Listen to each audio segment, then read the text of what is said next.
Hey guys, sometimes it's really hard to be a support person for someone who struggles with depression. In this video, we're going to talk about 3 or 4 things that you can do to be a friend and to be a support for someone who struggles with depression. Any stories shared in this podcast have had names and details changed for the confidentiality of clients. Any resemblance to someone real is coincidental. Hello everybody, thank you for joining us for another video. Today we are going to talk about what to do if you have a friend or a loved one who's feeling depressed. In our last couple of videos we talked about what depression symptoms look like and what depression treatment looks like, but we thought it might be helpful to talk about how you respond effectively or in a helpful way to someone you care about who is struggling with depression. I don't know, where do you guys want to start? I feel like everyone knows someone who has dealt with depression. I think that's probably pretty safe to say. It's so common, it's so prevalent now, I think, that you'd be hard-pressed to find somebody who doesn't have a loved one who struggled with depression. Yeah. Well, and I would just maybe start by validating how hard it is to have a loved one with depression. Yeah. Because it can make you feel really helpless. You want to do something to help them feel better. You want to be a good support for them. But it's hard to know exactly what to do and exactly what is going to be most helpful, because there's this like weird balance of I want to help them feel better, but I also want them to not feel alone or like I don't get it. And walking that line in the middle it's just hard. So like if you have a loved one that's depressed, I just would like to validate that it is really hard to know how to walk the middle line with that. Yeah, because it also feels very stressful as the one wanting to help, knowing, like, what do I say? Should I say? Maybe I'll preface this by just one small brief story and then we'll jump into what we think you could do, right? I remember I was in the social work program and I went with my brother to the grocery store one day, and there was somebody who was kind of like loitering at the grocery store, and we had friends that worked there and they said that he'd been there all day. Because I think it was his girlfriend that had worked there and she had taken her life within the last couple of days, and so he was just there. And so here I am in this social work program, a helping profession with mental health. I had no clue what to say. So sometimes being a friend of somebody who's struggling, it's hard to even know what to do. So I think this is a good video topic.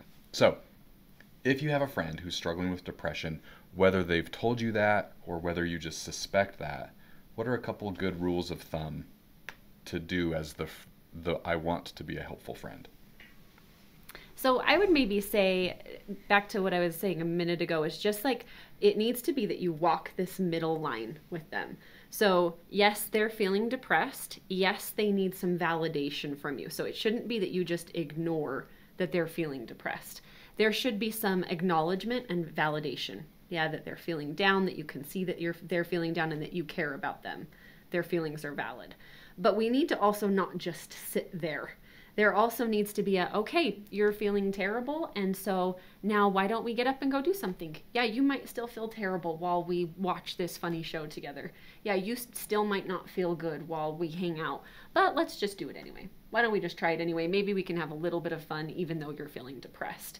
So that there's kind of this middle line that you walk with them. You know, I was thinking about somebody who had told me that they had a friend that did this really well, that supported them in their depression.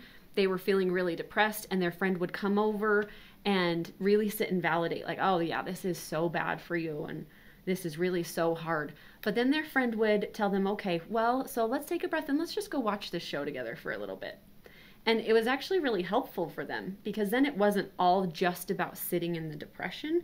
It was about, yeah, you feel that, and there can still be other things in life too. This is part of depression treatment, really, learning that you can feel depressed and you can also have other feelings as well. It actually plays really well into one of the things that I think is helpful. And I don't know if I were to succinctly put this, it would be invite while giving an option for space. When we struggle with depression, we experience a lack of interest, low motivation, low energy.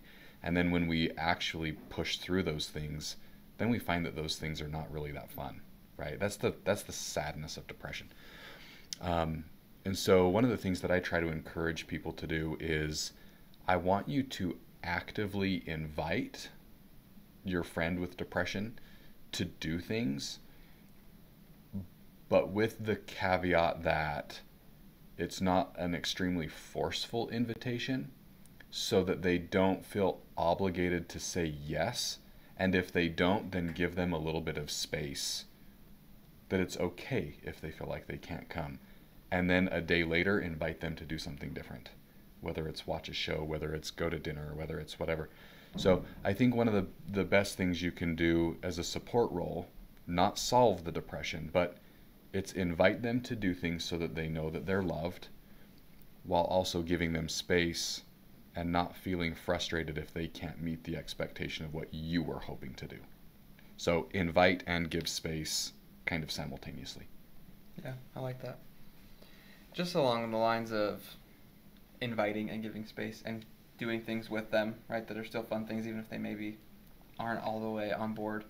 It's important that when you're thinking about fun things to do, we avoid doing things that'll make them more depressed. Like specifically, I'm thinking of if someone's depressed, you probably should not take your friend to the bar to go drink, because alcohol is a depressant. Many drugs are depressants also, including weed. And so go do fun things, but you might have to, like, if those are things that your friend group does, you might have to cut those ones out because they're not going to help them feel better.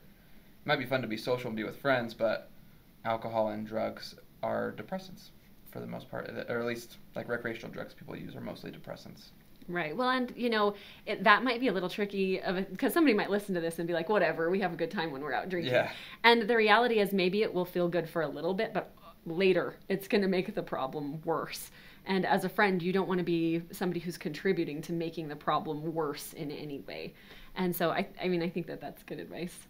Perhaps one other guideline that I really like is this idea of just carrying on business as usual, right? So Jaden, if you're struggling with depression and I'm your friend, and I'm shooting you invites to hop online so that we can game all weekend long, and then you never text me back, you'd never hop online, and then you come to work on Monday and I see you, I don't give you if I would give you crap about ghosting me, then maybe I'd give you a little bit of crap. But you just carry on business as usual. We go back to talking about whether or not we would drink water out of a garden hose or if Maverick is the best place, right? Yes and yes. But but we carry on business as usual, even if maybe our expectations were not met. Just business as usual. I think that's really important because what you don't want to do is like create this dynamic where being depressed is the only way that this person feels like they're getting attention and connection from their friends, right? So keep treating them the way you would. Maybe you're being a little more thoughtful about things, but they want to still be treated like your friend. This is why I like the inviting them to do things too, because I find a lot that when struggling with depression, we worry about the judgments of other people.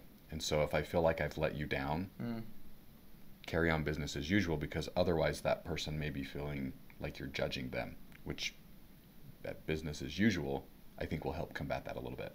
Yeah, right? And if you ghosted me all weekend, I might expect you to give me a little crap. And so I don't want to be exempt from the crap taking. Yeah. Right. Sure. Well, hopefully something in this was helpful. If you have a loved one who's experiencing depression, don't be afraid to encourage them to get help, but hopefully some of these tips were helpful for you also. So thank you for joining us for this episode, and we'll see you on the next one. Thanks. Bye. If you enjoyed today's video, please like and subscribe. Thank you so much for watching. We've got other videos for you to check out and more exciting things coming soon. So thank you.